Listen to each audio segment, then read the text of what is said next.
Le ministère. Tranquille. Genre, ça fait plaisir, hein. Tu sais, genre... Très bien, rendez-vous au collège, hein. Ouais, et puis après au lycée, on en discutera aussi. Vous... Tu sais que j'ai déjà fait ça, moi. J'ai débusqué un pédophile, ouais. C'est bien. Ouais. Bienvenue dans l'épisode 12 de CKR chez Kevin Razi. Toujours un plaisir de papoter avec vous en mode intimiste, en mode groupe WhatsApp. À mes côtés, Docteur Hamza qui est là. Salut. Évidemment, Mani sur la table. C'est simple, quand il a vu qu'on allait tourner, il s'est posé sur la table. Mais grave. Je crois qu'il a capté le délire. Il y a ma chérie Gaëlle à la réalisation et au montage. On a Farajou au make-up et Mourad au son et au show running. Ouais.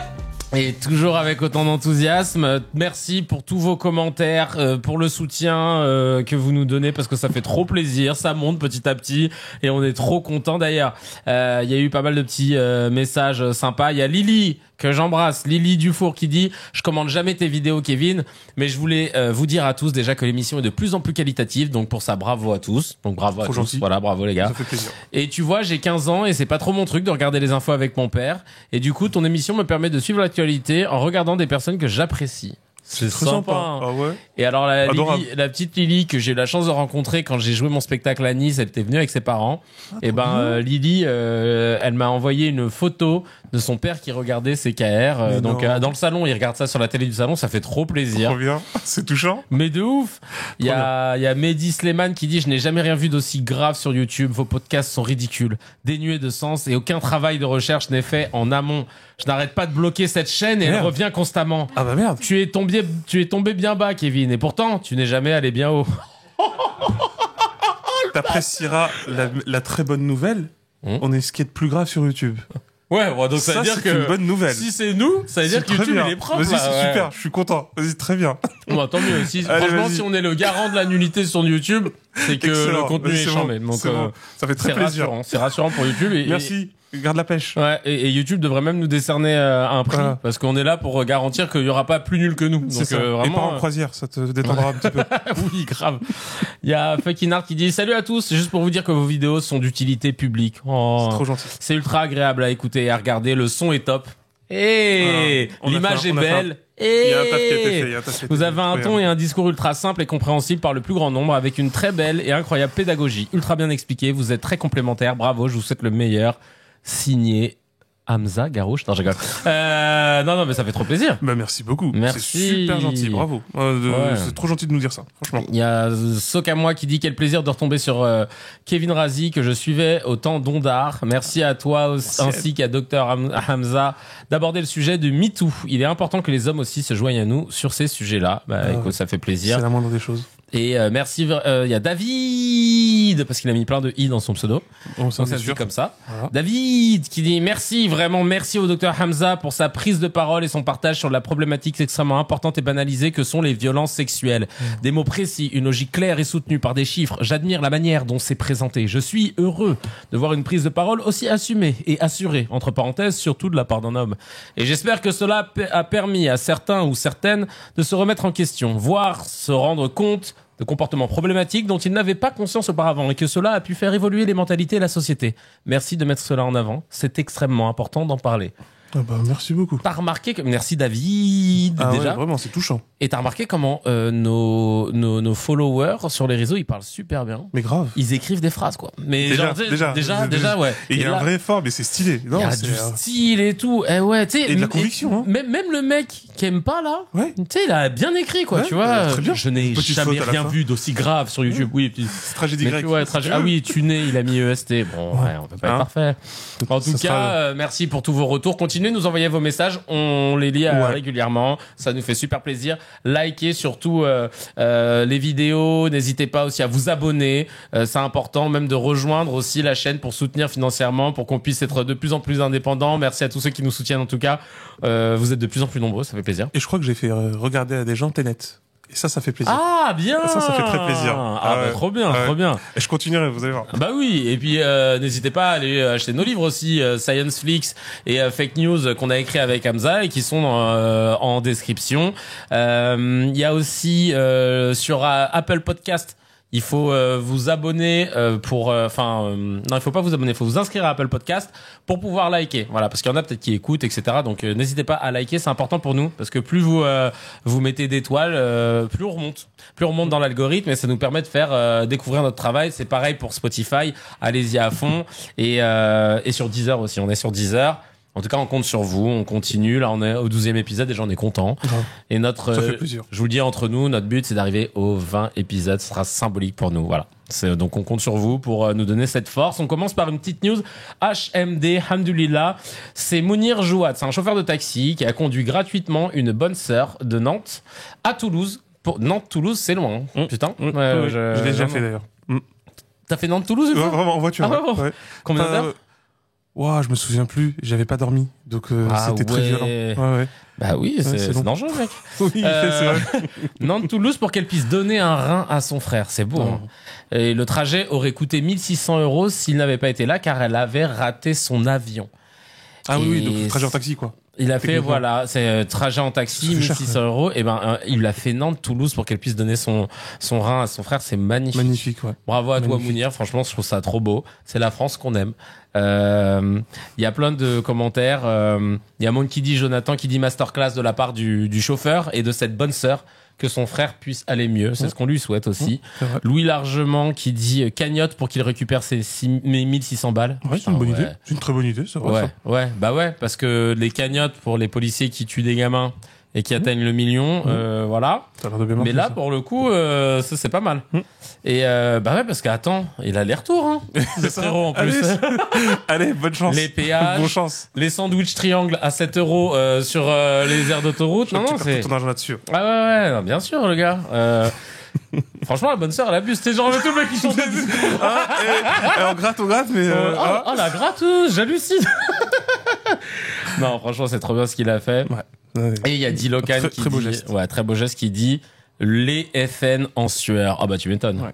Écoute, comme quoi, tu vois. Ce qui est beau, c'est que en fait, j'aime beaucoup parce que c'est un cumul en fait de bonnes choses et de bonnes vibes, dans le sens où il y a une bonne sœur qui veut aider son frère, tu vois, est prête à faire un gros déplacement parce que sûrement c'était même peut-être la meilleure donneuse ou quoi, qui se rejoint avec quelqu'un qui veut aussi faire du bien et qui s'est dit vas-y, je suis taxi. Tu sais, en gros, il était pas forcé, tu vois. Il était pas forcé. Et je trouve ça très beau. C'est des choses qu'il faut pas perdre de vue. Ça fait penser à un très bon livre. Je te recommande, c'est La bonté humaine de Jacques Leconte. La bonté humaine très de bon Jacques livre. Leconte. Ouais, très bon livre là-dessus. Qui est à prendre très au sérieux, même si ça peut avoir l'air gnangnan, justement. C'est pas si gnangnan que ça, en fait. On va le noter, on va le recommander dans la description. Mourad, il est déjà en train de le noter. Moi, je voulais parler, avant de commencer le Mezzé, et d'attaquer le sujet principal, c'est sur les politiques. Je préfère vous le dire tout de suite. Parce qu'on a eu un sondage d'OpinionWay qui parle qui parle de quoi en fait? C'est le mec, je sais plus de quoi il parle. Attends, non, mais je vais te dire exactement. C'est le sondage d'OpinionWay qui dit que 68% des Français interrogés estiment que la démocratie ne fonctionne pas bien et seulement 18% des Français estiment que leur avis est pris en compte par les responsables politiques. Donc on va en parler juste après. On va avoir le Mezzé aussi parce qu'il y a pas mal de choses, notamment par rapport au fisc, à Bruno Le Maire aussi et les étudiants pauvres. Moi, je voulais juste revenir sur un truc. J'en parlais tout à l'heure. Notamment avec Farah sur les sénateurs socialistes qui proposaient en fait, on a proposé un arrêt maladie spécifique pour les cas de dysménorrhée, c'est les douleurs menstruelles, dont l'endométriose. Et l'arrêt serait d'une durée de 2 jours par mois au maximum, sans délai de carence, avec un certificat médical valable pour 1 an. Et le Sénat a refusé. C'est bien. Le Sénat a refusé. Il faut savoir que le Sénat est composé à 63% d'hommes. Donc c'est des hommes vieux qui décident que non, ça va, les règles c'est pas non plus difficile à tenir, t'es pas obligé, etc. Et en fait je trouve ça ouf quoi. Déjà d'une, que ce soit les hommes qui aient voté contre, qui aient voté tout court en fait, parce que ça vous concerne pas les gars. Et le truc qui me rend encore plus ouf, c'est que tu vois, quand je l'ai posté sur mes réseaux, j'ai une pote qui a commenté en me disant, tu sais, moi je suis très féministe, mais honnêtement j'aurais peur que y ait des abus et qu'il y en a qui se mettent en arrêt 1 ou 2 fois par mois pour profiter du truc et tout. Et je lui ai répondu, mais si on doit décider des lois en ayant que le prisme de imagine, il y en a qui en profitent, etc., on ne fait pas avancer la société, en fait. C'est comme si je te disais, non, on va pas créer la sécu. Imagine, il y en a qui fraudent, ils ont pas besoin de Doliprane et ils en prennent trop. Non, on va pas faire l'avortement. Imagine, il y en a qui font des avortements de confort, machin, voilà, qui est le terme qui est déjà revenu dans la bouche de l'extrême droite. On peut pas faire avancer un pays si on prend uniquement le prisme de ceux qui pourraient en profiter, qui pourraient ne pas respecter. C'est dingue. Et je me dis, non, en fait, c'est ultra important de faire ça. Et comme l'a dit une sénatrice d'ailleurs, j'ai pas son nom, elle a dit on a loupé une occasion d'être en avance sur notre temps en laissant passer cette loi. Mais c'est un peu déjà c'est surprenant comme réaction parce que déjà, enfin, tu sais, j'ai envie de dire, mais on s'en fout en fait. Quelqu'un qui va abuser de quoi? C'est écrit quoi? 2 jours par mois au maximum. Oh mon Dieu, quelle horreur! Que va-t-on devenir? Ça aussi, hein, c'est un problème sur les arrêts maladie, machin, etc. Parce que pour moi, tous les prétextes sont bons, hein, d'ailleurs, pour qu'on puisse permettre à ce que des gens fassent des arrêts maladie. Qui puissent souffler, parce avec la pression de... Tu sais, je répétais souvent ça dans tous les boulots que j'ai pu avoir. Je disais, mais c'est un problème, hein, de s'arrêter quand on est malade, hein. C'est trop tard. Je dis, bah oui, quand t'es malade, c'est trop tard, en fait. C'est que généralement, il fallait que t'arrêtais un petit peu avant pour ne pas tomber malade ou pour ne pas être trop fatigué. Donc, il y a tout ça, et ça, c'est une grande culture qu'il va falloir réviser. Mais de l'autre côté, alors il me semble, je sais pas, l'Espagne, il me semble, l'ont fait. Mais cette mesure, hein, il me semble, hein. Ouais. C'est ça, en Espagne, c'est passé. Donc, bah voilà, on a manqué une occasion d'être juste normaux, en fait, par rapport à ce sujet. Ça. Bah ouais, parce que c'est, sans parler aussi de l'autre problème sur la question du remboursement, en fait, des serviettes et tout ce qui va être autour de l'hygiène féminine par rapport parce que pendant longtemps, c'était, la TVA, elle était très haute sur ces produits-là, alors que ça pourrait passer sur une TVA plus faible et tout. Bah, ça pourrait même être juste remboursé, même. Mais hein, alors, je crois que maintenant, pour les étudiants, c'est remboursé de mémoire. Ouais, voilà. Mais voilà, en tout cas, c'est, alors au passage, franchement, je crois que dans toutes les facs de droit du pays, franchement, et là, quel que soit le bord politique, on dit que le Sénat sert à rien. Hein. Vraiment. C'est dingue, quand même. Ah non, mais vraiment. Putain, et pourtant, je le porte sur mon torse, mais Monerville, il s'est battu pour le maintenir en vie, ce Sénat, parce que pour lui c'était essentiel qu'il y ait cette soupape.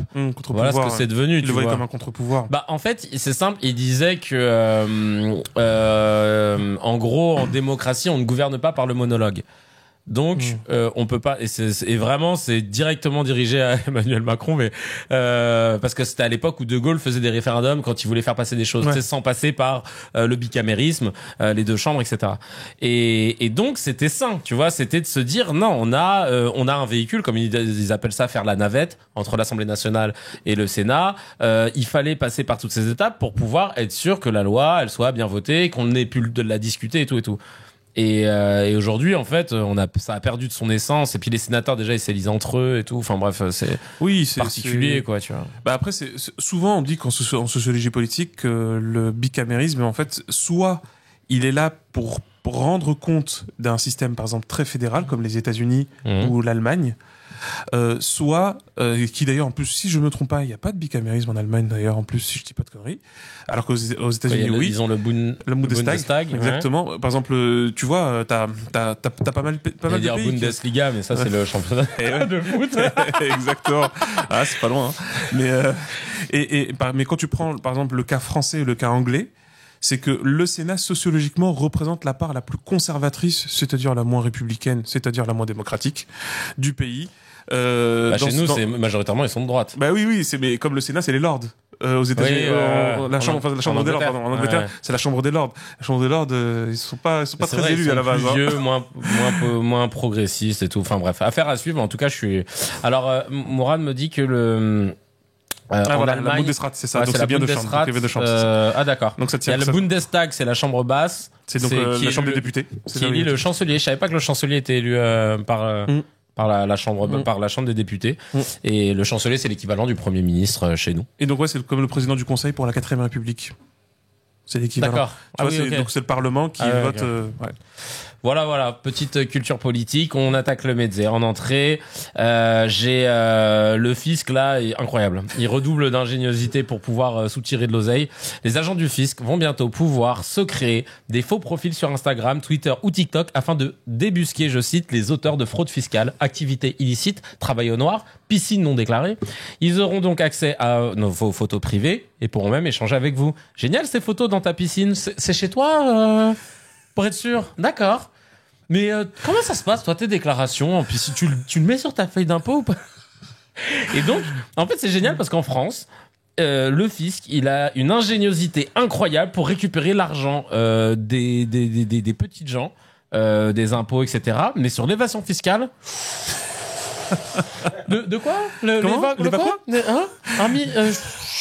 Les accos? Non, mais voyage, je comprends pas. Ouais. Moi, je suis vraiment sur celui qui fraude les 500 E de RSA.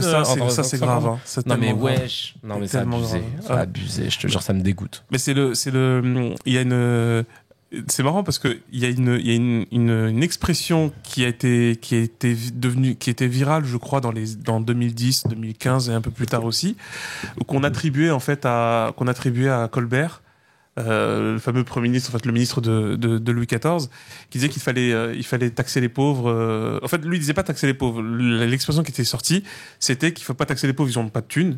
Il faut pas taxer les riches parce que les riches, si on leur prend la thune, ils vont partir. Et donc, il disait, faut prendre ceux qui sont entre les deux, ceux qui travaillent et qui ont assez, mais qui n'ont pas trop. Parce que quand ils vont travailler, en fait, si on leur prend, ils vont redoubler de travail pour récupérer ce qu'on leur a pris, ce qui fait qu'on pourra reprendre encore derrière. Et ils disent, c'est un fonds inépuisable. Et en fait, les gens pensaient que c'était Colbert, mais c'est un faux dialogue de Colbert avec Mazarin. Pour une pièce de théâtre, je crois, qui date de 2009. Mais la vraie phrase, c'est celle de Alphonse Allais. Donc Alphonse Allais, c'est un poète français très très très drôle. Ouais, ça peut exister. Mais vraiment si, vraiment très très drôle. Alphonse Allais qui lui c'est presque un précurseur de la punchline, hein, vraiment. Et il a que ça en fait en réserve. Et en 1902, il a fait cette phrase. C'est je me souviens, il faut prendre l'argent là où il y en a et surtout chez les pauvres. Alors vous me direz, ils n'en ont pas beaucoup. Oui, mais ils sont si nombreux. Oh. Tu vois. Et donc en gros c'est l'image là littéralement, c'est qu'ils prennent au mot une expression comme celle d'Alphonse Allais.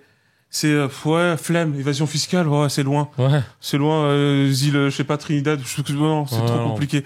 On va aller à Bobigny. Bobigny, c'est très bien. On va aller vraiment à Bobigny, ça va bien se passer. Voilà. On fera des DM et ça se passera très vite. C'est un truc de ouf. Il y a eu pas mal de réactions. Ryan75 qui dit plus personne va mettre des stories à Dubaï en Lamborghini. Tu m'étonnes. Mehdi DZ qui dit au lieu de faire ça pour démasquer les pédophiles. Aussi, ouais. Surtout ou que alors, ils se démassent eux-mêmes. Hein. Ouais, ils se démassent, ouais. Ou alors même, qu'est-ce que je voulais dire? Tu sais que j'ai déjà fait ça, moi. J'ai débusqué un pédophile, ouais. Bien. Ouais. On était avec le Studio Bagel petite parenthèse, on était avec le Studio Bagel à Los Angeles, on faisait des vidéos là-bas et tout pour le salon de l'E3, le salon du jeu vidéo. Ouais. Et il y a Ludoc, qui est le réalisateur à l'époque au Bagel, le directeur artistique, au créateur et tout, qui nous dit, putain, les gars, je suis sur Skype et je comprends pas pourquoi il y a un gars, il vient me parler et il avait mis une photo, en fait, la photo de Ludoc sur Skype, c'était un petit bonhomme en dessin avec une petite houppette, c'était lui, mais on aurait pu croire que c'était un dessin d'un gamin. Ouais. Et il dit, il y a un mec qui vient me parler, mais c'est chelou. Il me dit alors, comment tu vas depuis la dernière fois, machin, et nous, on était là comme des cons et tout. On fait, vas-y, parle-lui et tout. Et le mec, il était là, ouais, alors, t'as quel âge? Et lui, il dit, j'ai 15 ans. Et après, l'autre, il est là. Ah ouais, mais t'as des frères et sœurs? J'ai un grand frère. Ah, mais il est pas là? Non. Et tes parents, ils sont pas là? D'accord. Mais toi, sinon, ça t'est déjà arrivé, toucher ton zizi, machin? Et il commence à poser des questions. Et là, on se dit, waouh, c'est chaud. Et en fait, pendant 3 jours, on a fait des dingueries. En fait, regarde, je vous explique ce qu'on a fait parce que je suis très fier. On s'est dit, ok, on tient un truc. Le mec, il dit, mets la cam. Lui, il dit, bah non, j'ai pas le droit, machin, là. Lui, le mec, il allume la cam. On voit un mec, 55 ans, à peu près, 55, 60 ans, le crâne dégarni, des lunettes loupe. Oh, l'horreur. Un débardeur, machin. Et déjà, on se dit, ah, putain, chelou, machin. Il fait, ah ouais, mais toi, avec ton frère, tu t'es jamais touché le zizi, machin et tout. Donc là, déjà, on se dit, ouais, c'est chaud. Et, bref, la conversation coupe. Ensuite, il dit, mais la prochaine fois, tu mets la cam. Et là, on se dit, putain, qu'est-ce qu'on fait? Et là, tu sais ce qu'on fait? On a fait une dinguerie. Il y avait, dans la maison dans laquelle on était avec une autre boîte, tu vois, qui bossait avec nous, et il y avait une nana. Et une nana qui était plutôt fine, qui pouvait faire un peu enfant, etc. On l'a filmé avec notre webcam, mais on l'a filmé de là à là, et on lui a dit, fais semblant d'écrire. On a fait ça, on a fait environ 1 minute de vidéo. Et ensuite, on est retourné sur Skype et sur Skype, on a changé l'entrée vidéo de Skype. Donc l'entrée vidéo quand tu lances Skype, c'est plus c'est plus la caméra, mais c'était cette vidéo en boucle. Ok. Donc il nous a dit vas-y, mets la truc. Donc on dit bon d'accord, mets la cam. Donc là, il voit juste ce corps machin. Bien joué. Et là le mec il devient ouf et tout, il commence à sortir son sgeg. il commence à sortir son sgeg, sachant qu'à un moment, il remet son fut parce qu'il y avait sa femme. Oh. Et t'as, mais Janine, je t'emmerde, machin. En plus, c'était vraiment genre confession intime. Et là, nous, on lui dit, mais t'habites où, machin? Et puis il nous dit, bah, tu sais, moi, j'habite dans telle ville, dans le 59, machin. Ah oui, on connaît, machin. Et on commence à regarder comment c'est derrière chez lui. On voit qu'il y a une palissade, machin. On voit des... Et donc, on fait, ah ouais, mais c'est quelle adresse et tout? Bah, tu voudrais venir, machin, hein. Et là, on commence à chercher sur Google Maps, Street View. On a commencé à regarder avec Google Maps les maisons qui correspondaient à sa maison, etc. Et on a tout mis, on a enregistré tout ça et on a tout mis sur un disque dur. Et Ludoc, il s'est dit, bah quand on rentre en France, j'irai voir la police et je leur donnerai tout. Ouais. Et ça, c'était en 2016.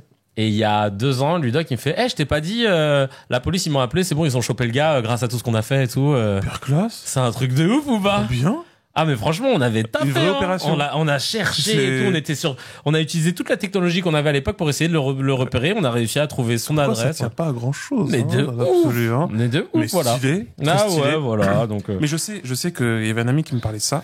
C'était un gendarme qui me disait qu'il y a des gens qui sont rentrés dans la gendarmerie que pour ça. C'est-à-dire que t'as vraiment t'as des gens, par exemple, et c'est des gens balèzes en informatique. Ils ont voulu rentrer dans la gendarmerie que pour faire ça. Sauf qu'on leur donne vraiment pas de moyens. Ça, faut vraiment le dire. On leur donne pas les moyens. Bah, c'est ça. Enfin, on leur donne pas les moyens. C'est pas la volonté vraiment qui manque là-dessus. Ouais, parce que le suivi, il est lourd. Oui. Là, ton opération, fallait faire jusqu'au bout, tu vois. Donc, ça demande du temps, de la Et disponibilité. nous, on est des cons, on avait de l'attente. Et c'était un seul, voilà. Tu vois. Donc, parce que malheureusement, il y en a beaucoup trop quand même, hein. Beaucoup trop. Et puis, celui, c'est pas impuissant. Non, c'est ça. Puis lui, il maîtrise pas, tu vois. En plus, ouais. Bref. En plus. Mais ça révèle plein de choses. Hein, c'est un truc de fou. Hein. Franchement. Et il y en a plein par rapport à l'histoire des agents du fisc qui vont aller sur TikTok et tout. Il y a eu pas mal de messages et notamment quelqu'un qui a sorti cette masterclass. Tu sais, il y avait des flics qui avaient écrit des faux comptes Snapchat pour essayer de débusquer des dealers, des machins. Ah ouais. Et là, il y a un gars, il avait créé un compte qui s'appelle Mamadou des Doucettes. Et il a envoyé ce message. Salut wesh, c'est Mamadou des Doucettes à Garges-les-Gonesse. Comment s'appellent tes amis qui avaient volé le Pocket Cross à Pierrefitte-sur-Seine? J'ai oublié son prénom.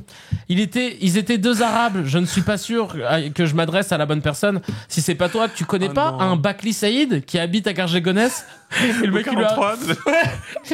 T'as vu comment il écrit parfaitement? Ouais, en plus il écrit. Ouais, faudrait que vous voyez le message. Je vais vous mettre en post-prod. C'est écrit parfaitement. Mais ou même comment s'appelle S''A'2PE'2LET. C'est personne. Salut ouais, je vais niquer les keufs. Ouais. Et le mec il lui a répondu, nique ta mère, sale keuf de merde. Ah non mais il m'a tué. J'ai envie de dire ça, ils ont eu le mérite d'essayer. Ah ouais, mais alors ça. Les gars, vous avez essayé, c'est esprit Coubertin. Ah ouais, grave. Ce fake message là, franchement, je suis mort. Il y en a plein même pour les manifs. Ouais, moi aussi, je veux casser du keuf. Ouais. Je déteste les poulets. Ouais. Personne ne parle comme ça, en fait, depuis au moins 40 ans. Tu vois. Les keufs. Alors, où on se retrouve dans quel métro? En fait, vous inquiétez pas, moi aussi. Ouais. Donnez-moi l'adresse exacte, s'il vous plaît. Non mais. Et vous serez combien? Ouais. Selon les organisateurs. Non mais laisse tomber. Très rapidement, Bruno Le Maire a décidé de baisser la prévision de croissance française il a décidé de baisser. En fait, il prévoit que la croissance française va baisser et il annonce un plan d'économie de 10 milliards d'euros. Donc voilà, il va falloir économiser 10 milliards d'euros parce que c'est la Hesse. Sauf que on sait que on en avait parlé dans le CKR de la semaine dernière. La France va donner 10 milliards d'euros à l'Ukraine pour pouvoir. Il faut parler d'armes, etc. Non, c'est 10 milliards cash. Les armes, c'est autre chose. Ouais, c'est les armes, 10 c'est autre milliards. chose. On donne les armes aussi. On donne les armes aussi, et c'est 10 milliards. Et même une rallonge de 3 milliards qui avait été votée. Je crois que ça, pour le coup, c'était en munitions à vérifier. Mais en tout cas, les chiffres sont exacts. Et là, tu dis, ça va. Cool. Nous, on va devoir faire des économies de 10 milliards, mais on va aider un autre pays en guerre. Alors, j'ai un pote, Cédric, que j'embrasse, qui me disait, non, mais là, c'est une urgence, c'est normal et tout. Non, pas pour aider ton peuple. C'est une urgence de se mettre en lerga, de laisser des Guadeloupéens boire de l'eau contaminée. parce que il y a la Russie qui est aux portes de l'Europe. Ils ont toujours été aux portes de l'Europe. Je sais pas, ils sont surpris les gens, vous direz. Ouais, ils découvrent que la Russie est aux portes de l'Europe. Ah merde, c'est bizarre. On croyait que c'était sur un autre continent. L'ennui, c'est que il faut, il est un peu relou ce sujet, mais pour dire la vérité, si vous voulez vraiment comprendre de manière beaucoup plus large ce problème-là, d'abord, sérieusement, commencez tout doucement, tranquillement, par lire tout ce qui a été dit et tout ce qui s'est passé lors de la crise des missiles de Cuba. Ouais, ça remonte, c'est les années 60.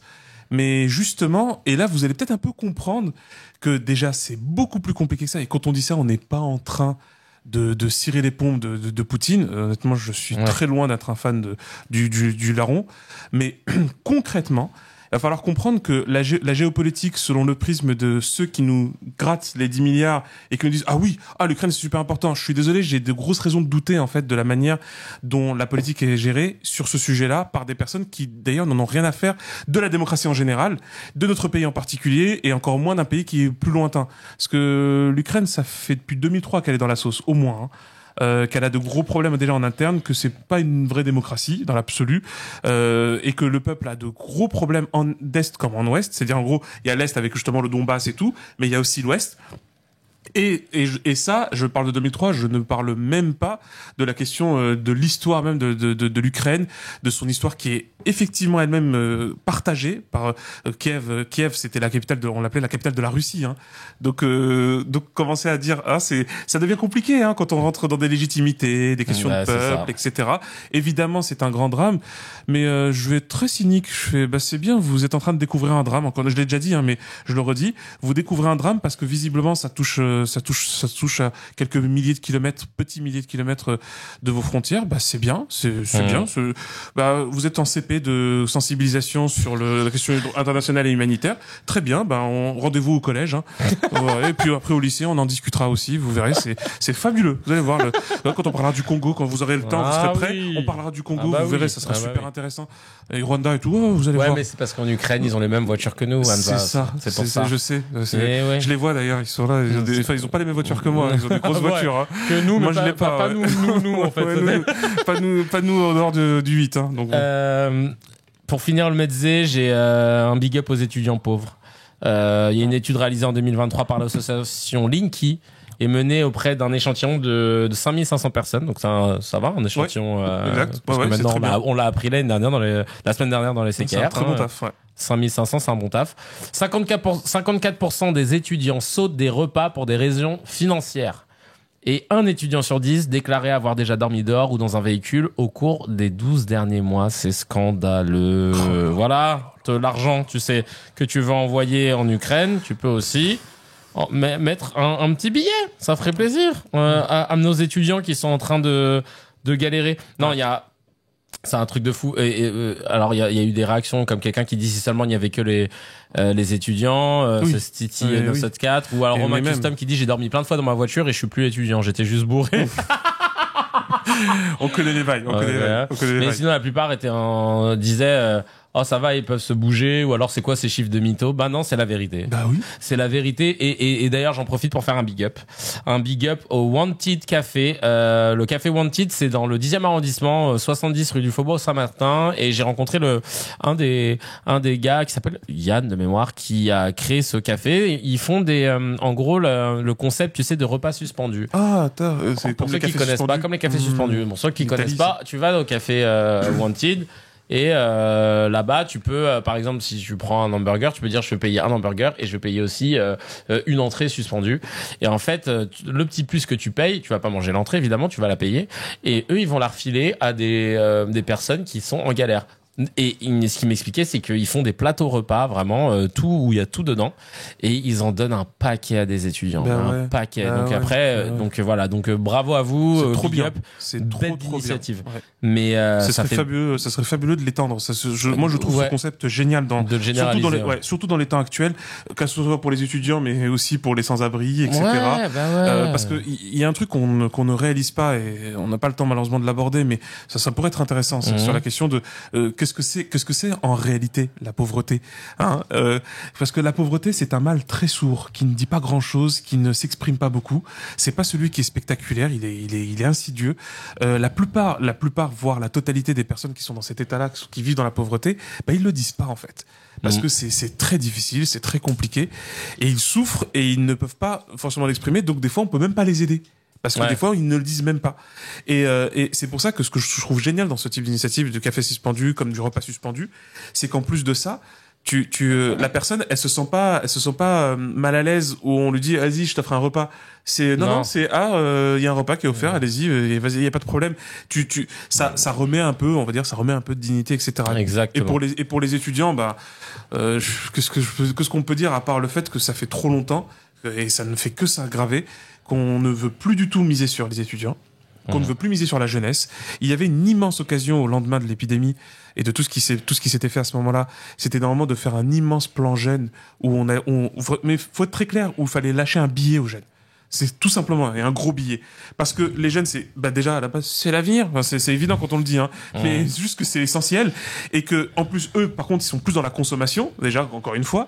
Et surtout, c'est ce qui va tout dynamiser, c'est ce qui donnerait une perspective qui porte le pays. Ouais. C'est eux, hein. C'est les plus jeunes, hein, qui vont être là plus tard, hein. Je sais pas, hein, faut un peu comprendre ça. Et là aussi, mais là, on est non seulement dans un délaissement et dans une négligence, mais franchement, on est même dans l'insulte qu'on fait aux jeunes et aux étudiants. Et ça, attention, hein, c'est très très très mauvais signe. D'ailleurs, je fais la boucle là sur l'Ukraine, hein, parce que l'Ukraine, tout ça, la démocratie, super. Mais comprenez une chose, c'est que en attendant, justement, la Russie, pour tout un tas de raisons, parce que justement, elle s'estime en guerre ou ce que vous voulez, pour un ingénieur formé aux États-Unis, il y en a 25 en Russie. Et vous inquiétez pas, tout frais payé, hein. Ça c'est la maison. Et c'est pour ça en fait, c'est que vous voulez vraiment vous mettre dans un conflit intersidéral, très bien, donnez-vous les moyens. Ou alors foutez-nous la paix et acceptez d'être des carpettes comme visiblement on a tendance à vouloir l'être au plan international, j'entends. Ouais, bien sûr. Pour finir, avant d'attaquer le thème, la séquence no comment, j'aime bien, c'est Mourad qui l'a créé comme ça. C'est-à-dire qu'on ne devra pas faire de commentaires. La plainte en diffamation de Karim Benzema contre Gérald Darmanin a été classée sans suite. Et la plainte contre la ministre Amélie Oudéa-Castéra pour ses propos sur l'école publique, classée sans suite. On passe au thème du jeu. Voilà, sur ce, c'est dur, bonne soirée. C'est très très dur. Voilà. Cordialement. C'est le thème de la séquence. On peut pas tout commenter. Mais merci pour vous, merci pour tout. Parfois les silences valent plus que des mots. Voilà. Une nouvelle étude, comme je le disais tout à l'heure, Opinionway, révèle que 68% des Français interrogés estiment que la démocratie ne fonctionne pas bien. Seulement 18% des Français estiment que leur avis est pris en compte par les responsables politiques. Et c'est vrai que Mourad me disait à juste titre qu'à chaque fois que le pouvoir est médiocre, il fait le lit de l'extrême droite. Parce que quand t'as la montée du FN qui est due, en fait c'est simple, dès qu'il y a une incompétence des Oudéa-Castéra, des Darmanin, des Cahuzac, etc. Au bout d'un moment les gens se disent voilà, c'était de la droite, c'était le centre ou c'était de la gauche, on la voit plus trop. En fait l'extrême droite c'est ce qui nous reste. Comme si l'extrême droite était mieux, hein. Et sauf que le problème c'est que c'est le citoyen qui va payer cher les erreurs des politiques précédents, parce que le problème c'est qu'avec l'extrême droite il y a encore moins d'éthique qu'avec tous ceux qu'on a cités, parce qu'ils sont pas du tout au service du peuple, c'est du populisme, c'est faire plaisir à une partie de la population avec des phrases, des accroches, du choc, du machin, mais tu le vois à chaque fois. Marine Le Pen, là elle commence à travailler un peu, mais elle s'est toujours fait tacler sur son programme en dehors de l'immigration. Et c'est marrant parce que, cousine, tu te fais tacler une fois, tu perds les élections, tu te dis venez les gars, on va taffer un vrai truc. Ils reviennent à chaque fois et ils sont toujours... ils ont pas de programme, hein. Ouais. Non, ils ont pas de. Non, mais c'est ça. Donc voilà. Donc je voulais qu'on parle de ça, voilà, des Français qui trouvent que la démocratie ne fonctionne pas bien. C'est vrai que on beaucoup proposé dans CKR des réformes un peu, une nouvelle façon de faire de jouer vraiment de la démocratie. On a expliqué que pour nous la démocratie c'était pas du tout ce qu'on vit actuellement parce qu'elle est pas représentative. Au final, tu votes pour des députés qui ensuite vont voter ce qu'ils pensent être la bonne chose pour eux, mais c'est souvent des conflits d'intérêts. Souvent il y a des groupes politiques. Tu te souviens quand le mouvement En Marche avait été créé? Et ben ils avaient pas le droit de pas voter, tu sais, il y avait des consignes. Donc ça marche pas. Marine Le Pen a juste intellectualisé le fait que moins elle parle, mieux ça fonctionne pour elle. Oui. C'est vrai, hein. Absolument. C'est une très bonne remarque de Mourad. Ouais, tout à fait d'accord. Tout à fait d'accord. C'est vrai. Donc, il y a plein de choses, en fait, qui sont problématiques dans tout ça. On reviendra aussi dans ce sujet. On va aborder, ce problème de démocratie. C'est quoi? C'est aussi le fait que tu te dis il y a un manque de représentativité par rapport au peuple.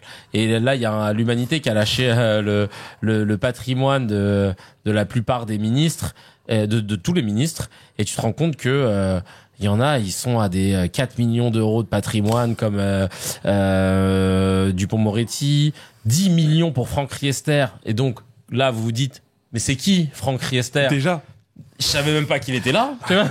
Roland Lescure, 5 millions. Ouais, Lescure, 5 millions. Non, mais c'est une dinguerie. C'est une dinguerie. Alors après, le problème, c'est pas qu'ils soient riches. Le problème, c'est que quand tu vois la liste et que tu vois qu'ils sont tous avec un patrimoine. Alors un patrimoine, ça veut pas dire que c'est ce que tu as sur ton compte. Ça veut dire que c'est ce que tu possèdes. C'est des apparts, c'est peut-être des œuvres d'art aussi. Ça peut être comptabilisé dedans, ouais. Donc le problème, c'est que c'est tous des gens qui sont dans le même délire, qui sont dans la même caste. On est obligé de parler de caste. Donc ça devient très compliqué de se sentir représenté. Voilà. Et donc la démocratie, pourtant, c'est la base, c'est ça. C'est que le citoyen, il se dise, ah putain, il me représente, et que sa parole est représentée. Et donc ça a un vrai souci. Vraiment, j'englobe le tout, hein, mais donc je comprends pourquoi, et c'est le thème. Les Français estiment que la démocratie ne fonctionne pas bien. Ouais. À 68%. Et d'ailleurs, il y a quelqu'un qui a mis en commentaire. Donc, ça veut dire qu'il y a 32% qui trouvent que ça va. Faudrait vérifier, c'est même pas sûr en plus. Ouais, c'est même pas sûr. Parce que il y a toujours des gradations dans les opinions qui sont posées. J'ai presque envie de dire, ils sont très gentils les Français. On est super gentils. Par rapport au sujet, bon, déjà, on voit une chose très simple, c'est que concrètement, ce chiffre est confirmé, et plusieurs fois confirmé, par rapport à la question même de la participation électorale. Totalement. C'est-à-dire que on a maintenant l'exemple qui devient une constante, parce que dans les élections les plus importantes que nous connaissons, c'est-à-dire la présidentielle et les législatives, on est maintenant sur un rythme de croisière qui est aussi entre 58 à 70% d'abstention. C'est énorme. Je me souviens, on avait parlé du référendum à Paris, là. Pour les SUV. Pour les SUV. Tu sais c'est quoi le taux d'abstention? Non. 97%. 97, environ, c'est 96-97%. C'est sidérant. C'est complètement sidérant. Donc, en fait, mais ce qui est fou, c'est qu'on a un truc magique. C'est qu'on a ce qu'on appelle des bonnes formules constitutionnelles et institutionnelles qui font, s'il n'y a que, c'est pas une blague, hein, s'il n'y a que 2 personnes qui votent, et que, tu sais, il y en a une qui vote blanc et l'autre qui vote pour un truc, on a dans nos instruments, c'est bon, c'est le peuple a décidé. Sans rire, c'est la présidentielle. Je rigole pas, hein. Si la présidentielle, parce que je serais curieux de voir ça, je pense pas que ça arrivera, mais ça serait quand même marrant si ça arrivait. Moi, j'apprécierais. Mais si demain, à la présidentielle, personne ne va au bureau de vote. Mais vraiment, tu vois, à la limite, il y aurait que 10 personnes, tu sais, clairsemées. Bon, ça va être compliqué, mais si jamais ça arrivait, institutionnellement, nous n'avons rien qui a prévu le fait que, on peut pas faire une présidentielle, là, on est trop peu. Il y a rien qui est prévu. Il y a rien qui prévoit que à l'Assemblée nationale, pour voter une loi, s'ils sont 10 à la chandelle, une loi elle passe. Sur 577 députés, s'ils sont 10 à la chandelle, il y a aucun problème. On vote, allez, à la main levée, allez, c'est parti. Et donc, en fait, c'est pour ça que c'est intéressant, parce que quand j'entends certains discours de « nous avons décidé de suivre la Constitution et d'appliquer que la Constitution et rien que la Constitution ». Mais oui, mon grand, ça t'arrange, c'est normal, ça vous arrange bien. Parce que précisément, elle a établi et installé au fur et à mesure du temps de très gros vides auxquels les Français, d'ailleurs, se reconnaissent de moins en moins. Et à la fin, ça donne le résultat que nous connaissons. À l'élection de 2017, pour ne citer que celle-ci, parce que c'est quand même assez emblématique vu qu'on est encore dedans. On est encore dans ces méfaits. À l'élection de 2017, comme le dit un article de France Info, si la France était un village de 100 personnes, il n'y a que 11 personnes qui ont voté Macron. Voilà. Il n'y a que 11 personnes qui ont voté Macron. Imaginez, on est dans un village. Alors moi, je les retrouverai vite, les 11, hein. Mais concrètement, on est dans un village, donc il y a que 11 personnes. Et en fait, c'est ça qu'il faut comprendre. Et quand en plus, on entend des discours de « on m'a élu pour ça, j'ai un projet, j'ai des réformes à mener », ben en fait, ferme-la, calme-toi, parce que ça se passe pas comme ça en réalité. T'as une légitimité que dalle, elle est que sur du papier. Mais c'est comme ça que ça joue. Et après ils vont dire c'est le jeu, fallait pas jouer. C'est ça d'ailleurs l'argument principal des abstentionnistes, hein. C'est de dire les gars, moi je participe plus à ce jeu en fait, ça m'intéresse pas. Et alors c'est vrai, ça fait un peu cours d'école de je boude parce que les jeux j'aime pas les règles. Ouais, mais en fait elle est là la question. Quand le peuple n'est pas d'accord avec le système institutionnel général, ce qui est précisément en train de se produire. Il y a certains malins, bourgeois, intellectuels, etc., qui s'amusent à dire on ne peut pas supposer et subodorer que le peuple est vraiment en désaccord parce qu'il s'abstient. Bah si, en fait. Si, tout simplement, si. En fait, il vient pas parce ça l'intéresse pas. Et juste ça suffit pour dire qu'il a déjà une opinion. Et après, on peut s'amuser à faire des petites cabrioles intellectuelles pour se dire que non, en fait, c'est normal. Non, ce n'est pas normal. Et quand on voit le taux d'abstention à Paris en plus, hein, 97%, c'est chaud. C'est assez impressionnant. Et tu sens qu'il y a un refus. Mais parce que, encore une fois, concrètement, si les Français si par exemple la majorité, c'est pas une fiction parce que c'est le cas. Lorsque la majorité des Français ne sont pas d'accord avec une élection, ils n'ont aucun outil institutionnel pour exprimer ce désaccord et le faire traduire dans les faits. C'est ça, en fait, le problème, ouais. Tu vois? Parce que après, on va dire, qu'ils manifestent. Ouais. Pourquoi? Pour se manger une flashball dans la gueule. Déjà, voilà. Puis en plus, faut poser un jour, hein. Et voilà, avec les grèves, etc. Non, mais c'est cool, mais faut poser un jour. Tu fais ça le samedi, et puis bon. Tu fais ça le samedi, tu niques ton week-end, hein. Exactement. Alors que t'étais censé faire les courses. Non, mais on se rend pas compte, hein. Mais, non, mais t'imagines, et puis, beaucoup qui travaillent encore le samedi. Donc, t'as ça, en fait, et, manif, ça a rien donné. Les sit-ins, ça a rien donné. Une pétition, ça a rien donné non plus. Sachant que le manif, tu fais chier, les autres gens, tu vois. Tu fais pas chier le peuple. Enfin, tu fais pas chier, tu fais chier le peuple, tu fais pas chier les dirigeants. Ça, c'est pour les grèves, mais après c'est pour les manifs. Oui, ça peut faire chier. Après ça dépend, mais oui. Non, mais parce que tu sais, tu manifestes pas devant l'Assemblée nationale, tu peux même pas arriver. Ils peuvent pas. Tu vois, déjà ça aussi. C'est nation. Et République. C'est tout. Et même cette fois que République, tiens, vous allez pas bouger. Ouais, et vous restez sur place. Et vers 18h30, on charge. Et d'ailleurs, nouveauté qui est bien initiée un peu avant 2017, mais c'est que ça accélère avec 2017, l'interdiction de manif. Ouais, alors que légalement, constitutionnellement, on peut pas, hein. Constitutionnellement, on ne peut pas interdire une manif. Quand ils invoquent le trouble à l'ordre public, risque de trouble à l'ordre public. Déjà, en fait, ça, faut l'établir. C'est ce qui justifie l'intervention policière. C'est vrai. Au niveau légal, c'est ce qui justifie l'intervention policière. Mais on ne peut pas interdire une manifestation. Parce qu'on ne peut pas interdire à des gens de sortir dans un pays, démocratique et libre. Sauf si on sort de ça. Et c'est précisément ce qui s'est produit. Et ça s'est beaucoup trop régulièrement produit. La réalité, c'est quoi? C'est que quand on le voit même sur la question de la représentativité, donc t'imagines, 11%, il y a seulement 11% de personnes qui valident cette politique-là et qui a de grosses conséquences sur notre quotidien et sur nos vies. Quand on voit effectivement la question, tu vois les députés, les ministres millionnaires, c'est un sérieux problème parce que pareil, tu vois, ça c'est super intéressant. Tu regardes, en fait, être millionnaire, déjà, ça te situe en capital, comme en revenu. Ça te situe directement dans des 1% les plus riches. C'est-à-dire que, littéralement, le gouvernement est représentatif des 1% les plus riches du pays. Factuellement, déjà. Comme t'as dit, que ce soit des œuvres d'art, de l'immobilier, ce que tu veux. Mais c'est 1% les plus riches. 1%, c'est beaucoup. C'est beaucoup, déjà. Mais c'est rien dans le champ démocratique. Parce que, je suis désolé, mais faut regarder, hein. Ça a un nom, ça. 1% qui gouverne pour les 1%. Ça s'appelle une oligarchie. Après, en plus, là, le fait de connaître leur patrimoine amène à ce qu'on est plus donc, oligarchie, c'est le petit nombre qui dirige le grand nombre, qui dirige tout. C'est pas un seul, hein, c'est pas une monocratie, il n'y a pas un roi. Et donc, l'oligarchie, c'est un petit nombre qui gouverne sur tous, et surtout, c'est pour ça que c'est intéressant, c'est des plutocrates. Parce qu'en fait, c'est lié à la fortune. Parce qu'à un moment donné, on commence à comprendre que, littéralement, et on peut bien l'affirmer, ce n'est pas leurs compétences qui déterminent leur place au gouvernement, mais c'est visiblement davantage leur patrimoine. C'est-à-dire lié à leur réseau social, tu vois, leur capital culturel, etc., etc. C'est que le problème le problème des ministres. Par exemple, moi, demain, tu te rappelles, la semaine dernière, je parlais du fait que je pouvais peut-être être choisi. D'ailleurs, j'en ai reparlé, avec Emma qui a partagé, le passage où on parle du fait que je pourrais être Premier ministre, parce que c'est le dernier extrait que j'avais sorti, là, au moment du tournage. Et elle y croit dur comme fer. Je lui dis peut-être plus la culture. Elle fait non, Premier ministre. Mais et elle me dit bon par contre pour le jet non ça sera pas possible et tout tu vois. Elle me dit il faut quand même qu'on pour une fois faudrait qu'on soit respectable et droit. Mais en fait le problème c'est qu'il y a des gens je me mettais dans la position imagine vraiment demain donc Emma devient présidente et elle dit j'ai nommé Kevin Razi en Premier ministre. Ok bon moi je pense j'en parlerai dans CKR avant de donner ma décision. On parlerait avec mes abonnés. Et si j'accepte, c'est sûr que la première question qu'on va me poser, c'est oui, mais qu'est-ce qui fait que les gens vont se poser par rapport à moi? Même ça se trouve dans mon entourage, même d'ailleurs pour sûr dans mon entourage. Oui, mais toi t'as pas fait des études, Kevin. Enfin, je veux dire, t'as pas fait des études pour être Premier ministre. T'as pas fait l'ENA, t'as pas fait Sciences Po, etc.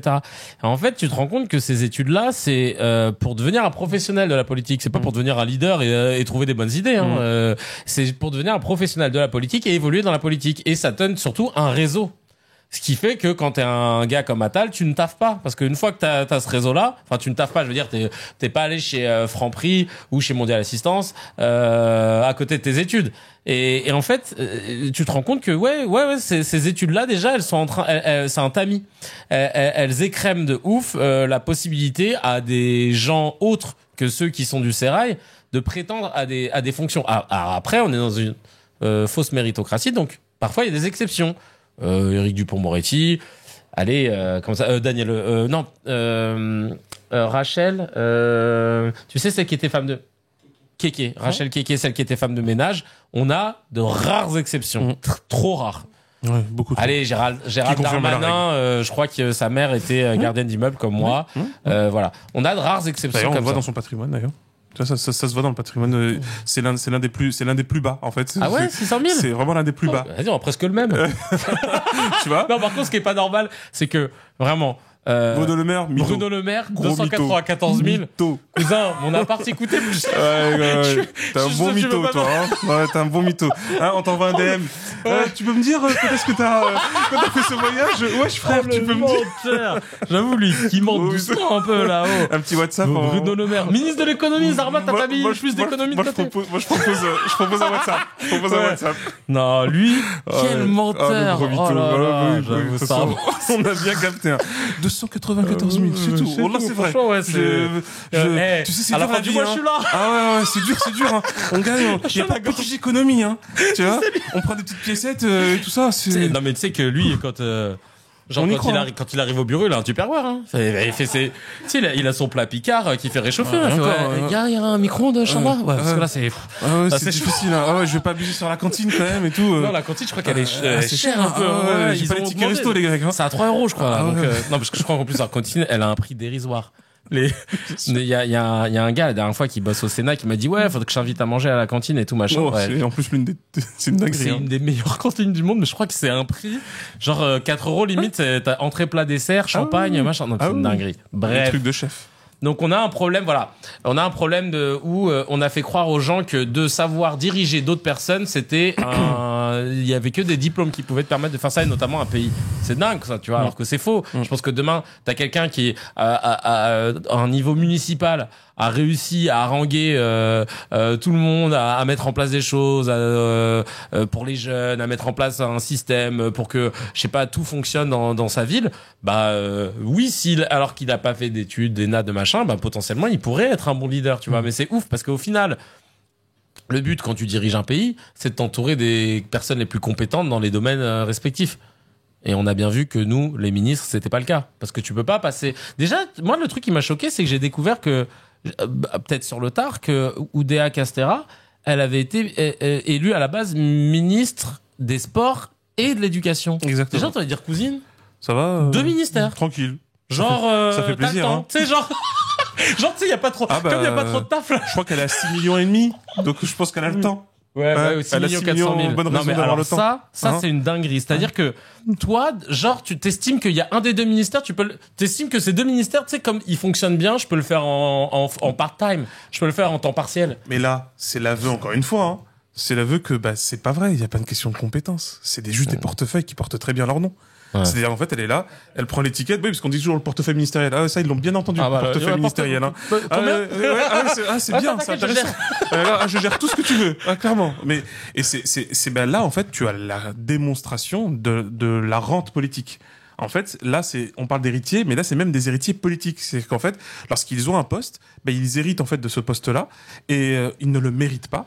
Ils n'agissent pas réellement dessus. Il n'y a pas une seule politique qui tienne la route, ou qui tienne debout.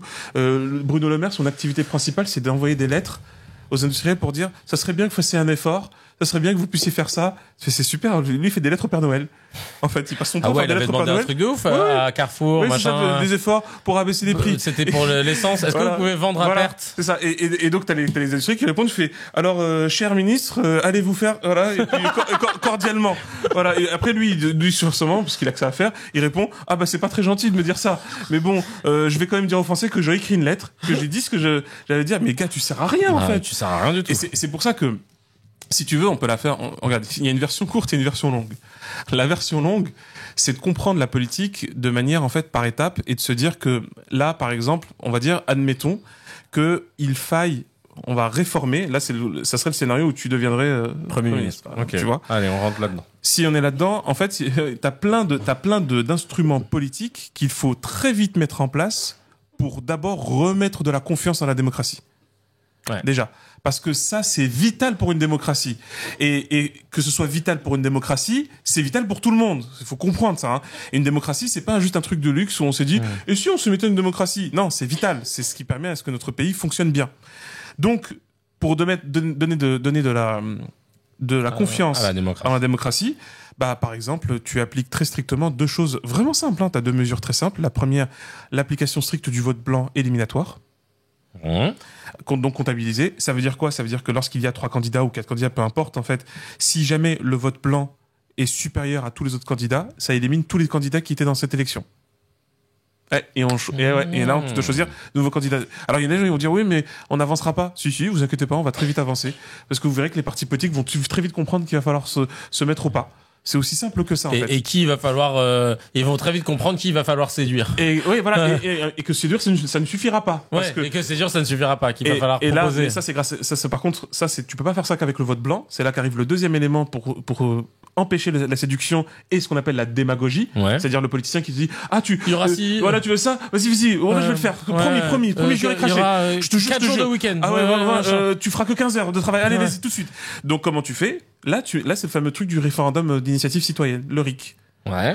Et là, par contre, tu abaisses les conditions, tu mets en place un système où, en fait, c'est quasiment automatique. Normalement, il faudrait même pouvoir le faire systématiquement, que ça puisse être possible chaque mois, la limite. Et comme ça, on peut faire, il y a le révocatoire, il y a l'initiative où tu proposes une votation. Le révocatoire, c'est de dire, à un moment, les citoyens disent, on a nos députés qui font n'importe quoi, on veut dissoudre l'Assemblée. Hop, on sort un RIC. On dissout l'Assemblée. Et là, on vote. Et là, on verra si le peuple est d'accord. Mais c'est ça, la démocratie. Alors, c'est connu, hein. Dans l'histoire des démocraties, on n'aime pas quand le peuple vote mal. Hein, comme on dit. On l'a fait en 2005. Hein. En 2005, le peuple a voté. Traité constitutionnel européen. Contre lui, le traité de l'Union européenne. Voilà. On a voté contre. On a bien voté contre, hein. Bon, on a dit, non, mais on va le faire quand même. On va appeler ça le traité de Lisbonne. Ouais. Comme ça va être sympa. Mais très tranquille. Mais le pire, c'est que c'est révoqué par personne. Tout le monde continue de le faire. Et tout le monde continue dans cette ligne-là. Quand on vote un truc, d'ailleurs, quand il y a eu le projet pour la loi immigration, au début, il a fait opération séduction. Je ferai un référendum parce que c'est important, ça engage les Français. Ouais, si tu veux, c'est une bonne idée, tiens. Finalement je vais pas le faire parce que c'est pas une bonne idée. Tu vois, et parce qu'encore une fois, au moins il a essayé d'éviter le truc de je vais passer outre. Donc en gros, vote blanc, RIC. Et il y en a un autre de En fait, après, la mesure, c'est que franchement, faut lâcher la thune. Il va falloir lâcher la thune. C'est-à-dire faire ce qu'on appelle un vrai plan de relance par les consommateurs, par la population et pas par les industries ou les grands groupes. D'accord. C'est vraiment essentiel. Ça redonne confiance aussi à l'économie. Et c'est connu. Le pire, c'est que la plupart des modèles économiques sont des modèles foireux. Il faut être très clair. Mais par contre, les modèles socio-économiques sont évidemment beaucoup plus pertinents. C'est-à-dire qu'en fait, quand les gens sentent que l'horizon est heureux, joyeux, que ça peut bien se passer, ils vont avoir des comportements parfaitement rationnels qui consistent à la fois d'épargner, ce qui peut être positif par rapport à l'investissement, mais aussi de consommer. C'est-à-dire qu'il va même y avoir un peu les deux. Les gens disent c'est impossible. Si, c'est possible quand on a beaucoup d'argent. Tu vois? Bah oui. Si à un moment donné, tu ne peux épargner que 1000 et tu n'as que 2000, bah forcément, tu vas pas faire grand chose avec ça, hein. Par contre, si tu as beaucoup plus, et c'est ça la question des hauts salaires, c'est essentiel. Parce que c'est aussi ce qui muscle une démocratie. Parce que c'est ce qui est aussi consacre, comme on dit, lorsqu'on critique le fait que ce soit millionnaire ou machin, etc., on n'est pas contre les riches, hein, qu'on soit bien clair. Hein. Non. Par contre, moi je suis contre des riches qui dirigent, hein. La totalité d'une population. Ça, ouais, je suis contre. Mais c'est pas ça dont on parle. Moi, je veux que tout le monde soit riche. Et parce que il faut mettre fin à un mythe, le fait que seuls quelques-uns peuvent être riches. Parce que je le vois des fois, on le voit dans certains commentaires, certains qui disent oui, mais s'il a travaillé dur, etc. Alors on va se détendre tout de suite. Personne ne travaille suffisamment dur pour toucher 1 million. Je vous le dis tout de suite. Du footballeur au ministre en passant par je ne sais pas quel actionnaire, personne ne travaille suffisamment dur pour toucher 1 million. Ou alors, si vous êtes sérieux dans ce type de registre, vous verrez que les éboueurs, ça va être tendu, les maçons, les égoutiers, ceux qui sauvent nos vies tous les jours, c'est-à-dire ceux qui vont aller vérifier dans quel état sanitaire sont nos égouts, dont l'espérance de vie est quasiment à 20 ans de moins que celle de celle. Non, mais c'est un truc de malade. Et d'ailleurs, on s'est assis parce que des lois ont été votées pour sucrer leur retraite, leur régime spécial de retraite. Ah ouais, dans le plus grand des calmes, parce que c'est pas bien, il faut pas faire de régimes spéciaux. Et du coup, bah qu'est-ce qui va se passer? On va ubériser ce genre de métier. Or, tu peux pas ubériser ça, hein, c'est mort. Hein. Ça, tu peux vraiment pas. C'est un vrai truc. Ah non, c'est quasiment, en fait, c'est du bénévolat en vrai. Hein. Franchement, c'est du bénévolat. C'est du bénévolat, c'est ouf. Hein. Et ils font un travail remarquable. Bref, ils sont en train de les sucrer à ce moment-là. Donc, encore une fois, le mythe, mais ça, je sais que c'est pas toujours simple. Le mythe de l'effort est lié à la rémunération. Vous allez tout de suite oublier ça parce que faut vraiment arrêter les chimères. Ce n'est pas vrai. Ce n'est pas vrai du tout. Deuxièmement, le diplôme et la marque de référence de la rémunération, pareil, ce n'est pas vrai. Hein, ça, je peux vous le garantir. Donc, en gros, troisièmement, l'utilité sociale est ce qui est le marqueur de rémunération. Bah, pareil, non. Les soignants, les agriculteurs, etc. Donc, en fait, ce qu'il faut comprendre, parce que quand on parlait des salaires, justement, et des revenus des ministres, enfin, du capital des ministres, comprenez une chose. Les 10% des revenus les plus riches en France, c'est 39 000 annuels. C'est au-delà de 39 000. 39 000 euros annuels. Voilà. Ça, c'est la marque de, dès que tu touches plus que 39 000 annuels, tu fais partie des 10% les plus riches. Ça fait combien, ça? C'est pas ouf, hein. Non, c'est pas super ouf, hein. Ouais, j'avoue. Tu vois, mais attention, c'est le début, hein. C'est le minimum. Ouais. Donc, en fait, ça prouve quoi? Ça prouve, en fait, qu'il y a beaucoup de monde. Ça fait 3 250 euros par mois. Donc, tu comprends, en fait, qu'il y a beaucoup trop de monde, entre guillemets, qui touche, enfin, dans les 10%, qui touche beaucoup plus que 30 000. Tu vois? C'est ça la marque. Et en fin de compte, là, par exemple, pour le million, si je vous dis pas de bêtises, voilà, le pourcent les plus riches de France, c'est 274 000 ménages. Voilà. 274 000 familles, si tu veux, ménages. Ouais. Ça donne 640 000 personnes. Sur 70 millions, c'est ça. C'est ça le pourcent. C'est ça le 1%. Et donc, eux, justement, qu'est-ce qu'ils ont? En fait, ils ont un minimum de 9 060 euros par mois seuls. Voilà. Ça, c'est le 1% les plus riches. D'accord. Ouais. C'est-à-dire 108 000 euros par an, environ. D'accord. Tu vois, c'est à partir de 100 000. Et donc, quand tu comprends ça, tu vois que les 0,1% les plus riches, parce qu'en fait, le gouvernement vient de nous montrer qu'ils représentent les 0,1% les plus riches. Ah bah, c'est clair. C'est du 22 360 mensuel. Pour une personne seule. En capital, les 1% les plus riches, c'est 2,24 millions. En capital. D'accord. En patrimoine. Ouais. En patrimoine. C'est quand tu as 2,24 millions, tu fais partie des 10% les plus riches quand tu as 716 000 euros de capital. Putain. Tranquille. Mais comprenons bien une chose. Une oligarchie, c'est donc un système où un petit nombre... En fait, comprenez bien une chose. Un petit nombre de personnes, c'est pas le problème en absolu. Ouais. Le problème, c'est la logique de ce petit nombre. C'est-à-dire que ce petit nombre, dans quelle mesure a-t-il un intérêt à mener une politique pour le plus grand nombre? C'est tout. Posez-vous simplement la question. Ouais, c'est ça.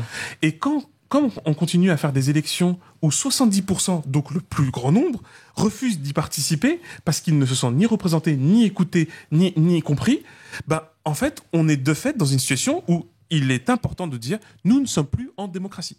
Nous sommes dans une sorte d'oligarchie libérale, c'est ce que dit très bien Todd. C'est une oligarchie libérale parce que il le dit là dedans. Il le dit là et il le dit là. Il le dit aussi dans la défaite des classes en France au XXIe siècle et il le dit aussi dans la défaite de l'Occident. Et ça, c'est un élément extrêmement important. C'est-à-dire que pourquoi on parle d'oligarchie libérale? Parce qu'au final, on est plutôt libre sur certains aspects, mais ceux qui gouvernent, c'est une oligarchie. Et une oligarchie, c'est un petit groupe, c'est pas un truc complotiste machin, parce que les gens tout de suite vont flipper. Non, c'est factuel. Ça vient de Russie le nom, hein, le terme. L'oligarchie. Ah non, je confonds avec autre chose. Oui. Avec je sais plus un autre terme qui veut dire un peu un truc. Tu sais, ceux qui s'accrochent aux plus riches là, qui gravitent autour. Merde, j'ai un terme russe. Ah oui. Faut que ça me revienne. Tu vois, un peu dans ce délire-là. En tout cas, voilà. Donc ça, c'est le problème de l'oligarchie. D'ailleurs, c'est pour ça que je dis, c'est un problème qui se pose depuis Aristote, depuis pas mal de grands penseurs, où en fait, on a ce rapport où on sait qu'à un moment donné, quand tu considères que ce qui doit diriger, c'est soit la compétence, soit la fortune, en fait, ça ramène à un petit nombre de personnes. Et ça, en fait, c'est toujours la question, dans quelle mesure tu es sûr que ce nombre de personnes va répondre aux intérêts des gens. Aujourd'hui, on a un constat qui est sans appel. 70% des Français ne considèrent pas que ça fonctionne et ne considèrent pas qu'ils sont représentés et donc ils ne considèrent pas qu'on est en démocratie. C'est factuel, en fait. Bah ouais. Et encore une fois, c'est pas parce qu'on n'est pas en démocratie qu'on est tout de suite en dictature. C'est ça qu'il faut comprendre dans la nuance. Par contre, on va y aller, hein. Oui, parce que la nature, elle a une horreur du vide et elle ne stagne jamais. Donc en gros, c'est soit on progresse, soit on régresse. Il n'y a pas d'état stagnant, ça n'existe pas. C'est pour ça que la démocratie, elle a un ADN qui est essentiel, c'est celui de la défiance. C'est-à-dire que en fait, une démocratie saine est une démocratie qui se récuse, dans le sens où c'est la population qui dit ouais, on n'est pas content, c'est pas assez bien. C'est ça une bonne démocratie vivante. C'est quand on n'est jamais satisfait. Parce que soit tu prétends qu'on a atteint la plénitude de tout ce qu'il faut. C'est impossible. C'est impossible. En tout cas, c'est compliqué, rapidement. Donc, soit, en fait, il faut toujours vouloir plus. Toujours vouloir améliorer la santé, améliorer l'éducation, améliorer les routes, améliorer l'énergie, améliorer tout, améliorer le bien-être, et qu'on arrive. Moi, je suis convaincu que dans la filiation, en fait, ce qu'on appelle des idéologies, ou plutôt des utopies émancipatrices, je reviendrai là-dessus, mais que nous pouvons arriver à un état magnifique au niveau de la société humaine. J'en suis absolument convaincu. Ça, c'est surtout dans le deuxième livre, L'émancipation entravée, de Michel Rieusavet. C'est un livre sur l'histoire de l'émancipation. Comment on est parti de la Révolution française, à partir de quelle idée, et pas qu'en France, mais pour la Révolution française, et comment on arrivait à cette problématique des idéologies, puis ensuite de la fixation dans laquelle on est aujourd'hui, où il n'y a même plus d'idéologie, comme le dit Todd, dans la défaite de l'Occident. Tu vois, ça se boucle, en fait, c'est toujours la même chose. C'est-à-dire que, en gros, va falloir qu'on comprenne une chose, est-ce que vous voulez que les choses soient gérées, ou est-ce que vous voulez est-ce que vous voulez être libre?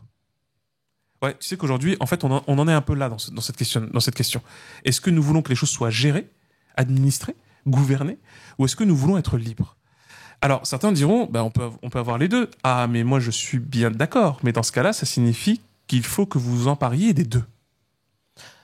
Donc là, tu penses que la meilleure chose à faire, ce serait comme l'anarchie façon Élysée Reclus? Il faut lire les textes d'Élysée Reclus, mais comme la Commune, entre autres.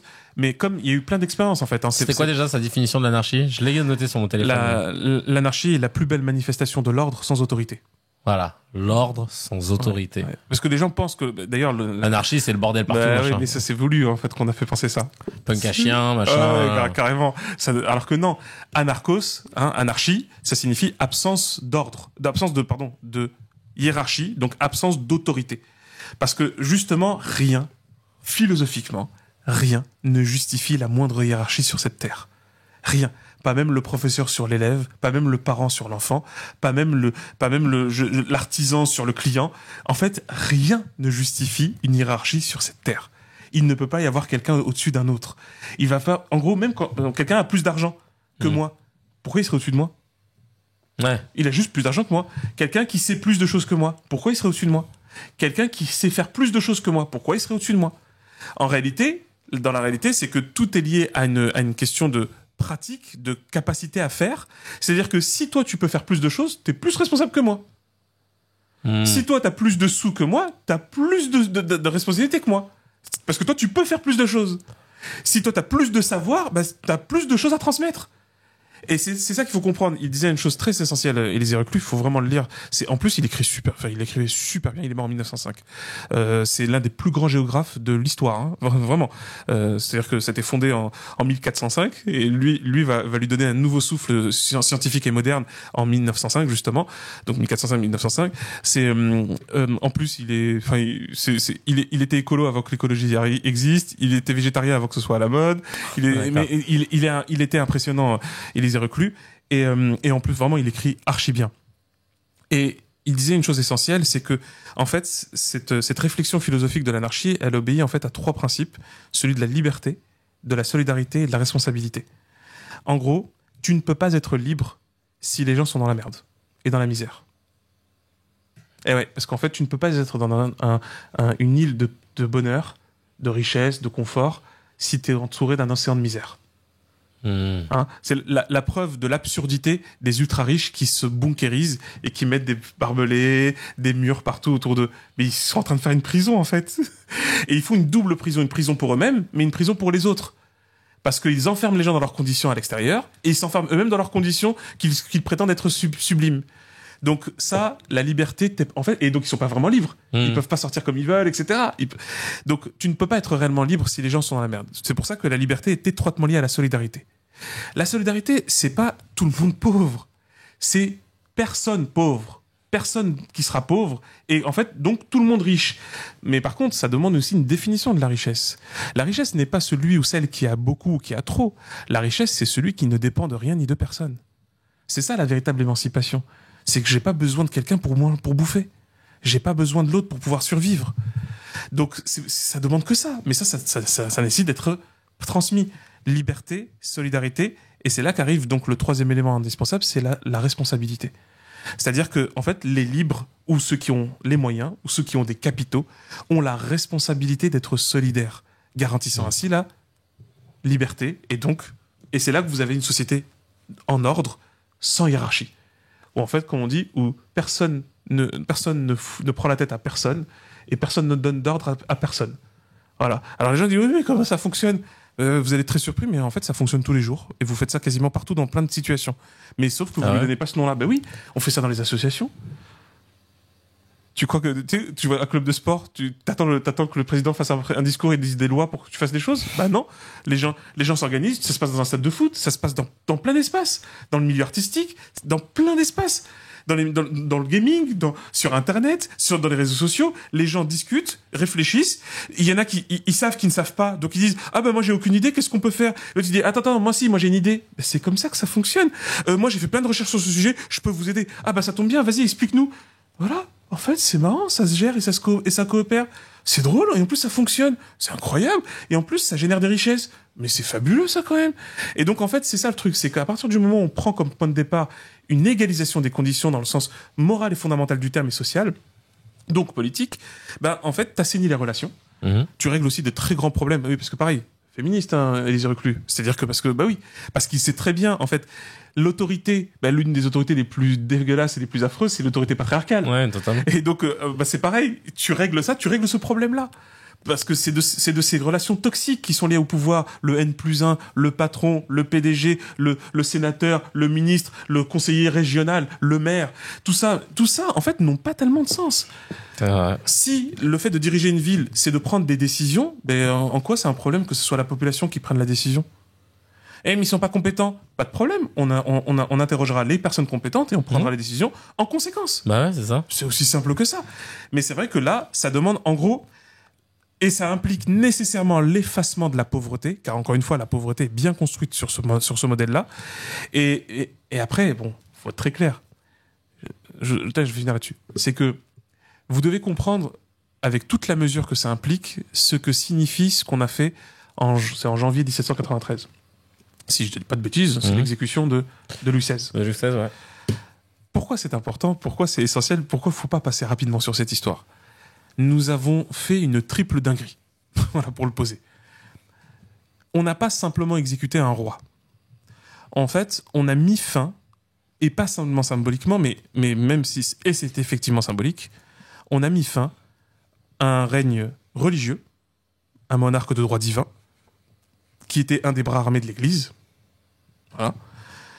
Ça a mis du temps, mais c'était nécessaire. On a mis fin à un ordre social. C'est la noblesse qui gouverne. Et parce que c'est un noble. Lui, il est là seulement parce qu'il est noble. Oui, voilà, parce qu'il a du sang. C'est tout. Hein. Il a du sang bleu. Exactement. Donc, on a voulu mettre fin à un ordre social. Et aussi, on a mis fin à un ordre politique. C'est un seul qui dirige, qui décide et qui gouverne pour tout le monde.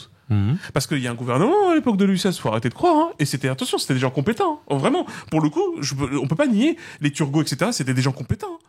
Mais en vrai, c'est pas ça le problème. Et d'ailleurs, on le voit aujourd'hui, c'est que comme on reste sur des systèmes de favoris, d'entre-soi, de noblesse d'Europe, qu'on en avait parlé, eh ben, qu'est-ce qui se passe? En fait, la compétence, elle va décliner. Elle va décliner, continuer de décliner. Et vous verrez qu'après, nous, on pense que c'est bon, ils gèrent, mais en fait, ils gèrent rien du tout. Ils gèrent absolument rien. Donc, on a mis fin, la Révolution française a mis fin à ça, sauf qu'il faut comprendre que quand on a fait ça en 1793, à partir de 1789, ben, on s'est opposé aussi à tous les systèmes, justement, de pouvoir, de systèmes de domination. Bah, ils se sont pas laissés faire. Et ça a fait ce qu'on appelait la contre-révolution. Il y a eu des guerres, hein, c'est-à-dire que même les têtes couronnées des autres pays européens ont décidé d'envahir la France rien que pour ça. Hein. C'est des gars de la même famille. Eh ben oui, c'est des gars de la même famille. Les Bourbons d'un côté, les Orléanais de l'autre, les Valois de machin, etc. C'est de la folie. Et ce qu'il faut donc comprendre, c'est que mettre fin à ces pouvoirs-là était nécessaire. C'est ce qui nous a permis aujourd'hui de comprendre même l'idée de démocratie et de liberté. Mais comme le dit très bien Michel Rioux-Sarcey, c'est que l'idée d'émancipation, elle est pas simple. Parce que elle s'envole quasiment aussi vite qu'on la conçoit. C'est-à-dire, pour être plus clair, en réalité, tout le monde, pratiquement tout le monde sur cette terre, à part une petite poignée de gens, mais tout le monde sur cette terre veut la liberté. Mais c'est quand on est très intimidé par le chemin qu'il faut parcourir pour y accéder. C'est ce qu'on appelle toute la politique d'émancipation, tout ce qui va consister à s'émanciper des choses. Ça demande un effort intellectuel, ça demande un effort moral. C'est aussi, tu vois, quand on parle du système social, tu sais, par exemple, enfin, ça paraît bête, mais ne pas avoir le seum que quelqu'un touche de l'argent alors qu'il fait rien. Mais sérieusement, c'est pas grave, hein. Tu vois, c'est pas grave, restez tranquille. Si la personne elle est heureuse, c'est l'essentiel. Moi, je le dis encore une fois. Moi, ma préoccupation, c'est que tout le monde vive bien. À partir de là, ce qu'il fait de ce qu'on lui donne, que ce soit un revenu de base ou je sais pas quoi, ou un appartement d'office ou ce que vous voulez, ça c'est son problème, c'est pas le mien. Mais généralement, oui, on te l'a pas pris à toi pour le donner à lui, donc à partir de là. Mais oui. Et pour couronner le tout, c'est là qu'il y a un truc essentiel. C'est une des maximes importantes sur lesquelles que défendaient beaucoup Élisée Reclus, c'est l'éducationalisme révolutionnaire. Ouais, parce que par contre, on en parlait tout à l'heure, c'est que si tu veux avoir une belle démocratie, donc une belle anarchie. D'ailleurs, Élisée Reclus dit, on n'accède pas à l'anarchie. Hein. On est dans l'anarchisme. C'est-à-dire dans cette tension permanente de chercher l'ordre sans autorité. Tu n'y accèdes pas, en fait. Tu fais en sorte d'y arriver, de chercher à y arriver. Tu vois, c'est ça l'objectif. Et ça, c'est très sain, parce que tout comme notre corps, nous devons être en mouvement. Mais il dit que pour que ce mouvement se réalise et qu'il perdure, il faut de l'éducation. Il faut la base, hein. Tout le monde doit être éduqué, tout le monde doit se sentir bien. Moi, je considère qu'un bon pays est un pays où, en fait, où tout le monde a le loisir et la possibilité d'étudier jusqu'à la fin de sa vie. Et c'est ça quand on parle de un régime de philosophes rois. Tu vois, t'as une population, c'est des philosophes rois. Voilà, ils gouvernent, parce que c'est une démocratie, et ils philosophent, parce qu'ils ont suffisamment de bagages. Je demande pas à tout le monde de faire de la physique quantique, hein. Quoique ça peut être marrant, mais concrètement, c'est que tout le monde puisse étudier ce qu'ils veulent, et surtout ce qui peut être intéressant, et ça va mettre, comme on dit, dans une situation où tout le monde va être un peu smart, enfin même pas mal, et là franchement, ça fait une belle utopie, mais c'est des utopies hein, qu'on arrive à réaliser des belles choses. Ça, il faut viser les étoiles pour toucher la lune. Comme on dit. Comme dirait l'autre. Merci en tout cas, Hamza, pour cette analyse. Et puis ça me donne vraiment envie, là, cette histoire de Premier ministre, parce que je te prendrai avec moi dans mon cabinet, tu t'en doutes bien. J'aurais besoin de la petite voix qui me souffle des choses. Attention, ça va être radical, non? Ouais, par contre, ça c'est clair. En tout cas, c'est toujours un plaisir de papoter avec toi et avec vous tous. Continuez de nous suivre partout. N'hésitez pas aussi à ajouter Farajou qui prépare du lourd. Ça arrive fort. Ça arrive bien. La chaîne Maskoff, la chaîne Gaël Cagnan sur YouTube, Maskoff. Il y a un nouvel épisode qui arrive bientôt. Gaël interview les athlètes qui décident de faire tomber le masque pour montrer qui ils sont vraiment. Et honnêtement, c'est de longues interviews.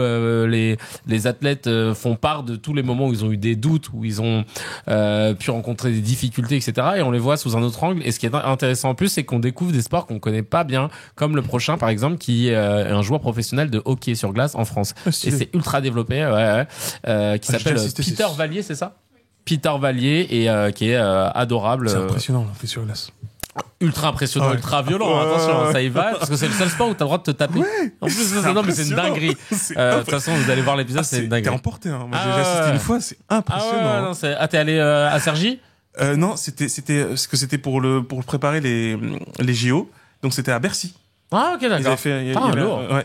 Okay. Ah ouais, et puis il y a une ambiance, hein. Ah ouais, grosse ambiance et tout. Donc voilà, allez tout de suite suivre Gaël pour pas louper Gaël Cagnan, Gaël Cagny, K-N-Y-I sur Instagram, et la chaîne YouTube c'est Gaël Cagnan, C-A-N-Y plus loin C-A-N-I-A-N. A-N. Attends, je regarde toujours le nom qui est trop. A-N-C-A-N-A-N. Merci à tous et on se retrouve la semaine prochaine. Ciao, ciao. Ciao.